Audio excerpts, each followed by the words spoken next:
Welcome to the Mundus Fractura Lore Guide. This week on Lore Guide, we will take a deeper look at the mysterious forces of magic. There are two major enigmatic forces on Mundus Fractura: the psionic tide, a topic we will cover another time, and the magic weave. The magical weave is a raw power or energy which suffuses reality. This energy, sometimes referred to as mana or Ellen vital, when harnessed correctly, can create miraculous effects from seemingly nothing at all. The weave itself is divided into two component parts, arcane and divine. The divide between the two is a much debated topic among the scholars and theologians of Mundus, but the leading hypotheses are as follows. Aeons ago, it is thought that the primordial gods of Mundus either stilled a portion of the weave, breaking and taming it like a wild horse, or melded with it, becoming part of the weave directly. Thus now, when a mortal ascends to godhood, it is thought that they have either unlocked the secret of the process or have ascended to a state of being that is one with the divine power of the weave. As a side note, we will be covering the gods of Mundus Fractura another time, as it is a topic that deserves a much greater clarification than can be offered here. The divine aspect of the weave can only be accessed through deity veneration, worship, or prayerful petition. The divine side of the weave is typically the source of all healing and restorative magic. Where the arcane aspect is unregulated by the gods and typically focuses on the manipulation of reality and destructive forces.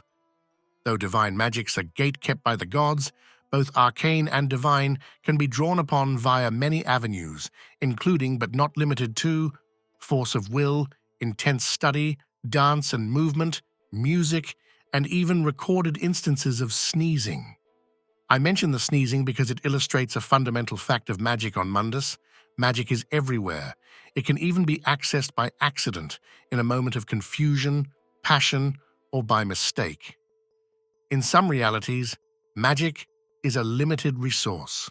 A dedicated practitioner may take years to cast even a simple cantrip that produces an illusory flame, and then can only cast that spell a very limited number of times before having to rest and recharge.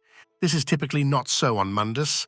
Magic is unlimited, unfettered, wild, and perilous. Anyone at any time could create that illusory flame or horrors beyond the imagination.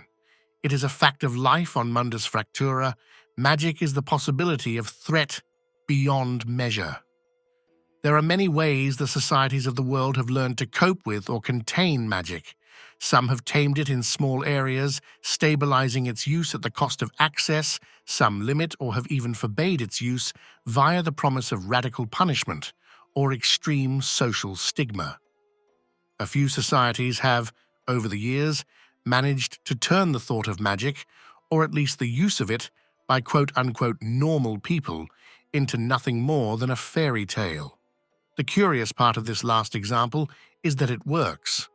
These societies have, either by accident or design, cast a collective spell on themselves that limits the thought that magic is available to the masses. But even in these cultures, practitioners still exist. They are just seen as special or gifted. As was stated, magic comes with peril and mishap. But how so, you may ask?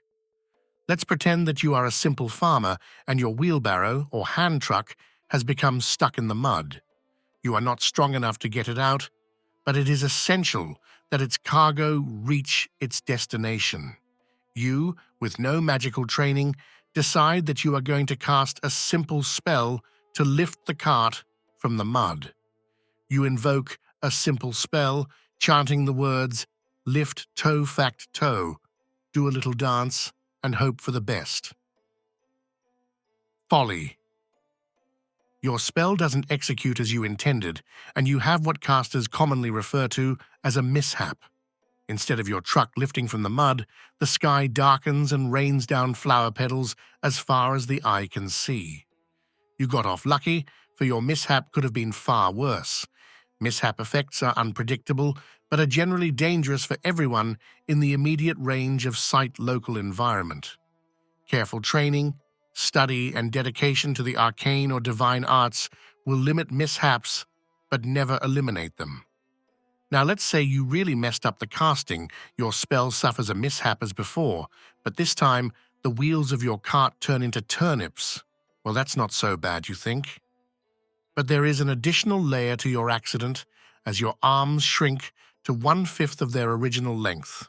Oh dearie my. There is an uncommon backlash in the weave when castings are well and truly botched, referred to as corruption.